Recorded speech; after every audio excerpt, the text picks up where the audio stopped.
तो guys good morning. देख सकते हैं हम लोग सुबह सुबह यहाँ पे शूटिंग करने आए हैं।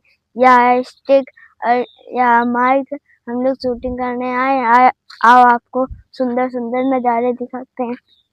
वो देख सकते हैं गाइस, वो पेड़ में एक घोंसला है, उसमें चिड़िया के बच्चे होंगे। और आइए आपको आगे नज़ारा दिखाता हूँ। देख सकते हैं, आइए गाइस। गाइस यहाँ पे शांति बहुत है, खजूर के पेड़ बहुत सारे हैं।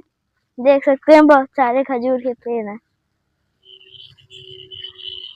देख सकते हैं वो आम का भी पेड़ है। यहाँ पे घास फूस गैस बहुत है।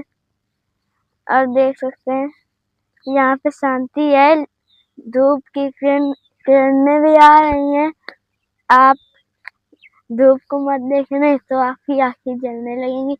तो गाइस या आप थोड़ा थोड़ा अपने काम से हट के अपने को वक्त दिया करो और घूमा करो, ताकि आपकी बॉडी अच्छे से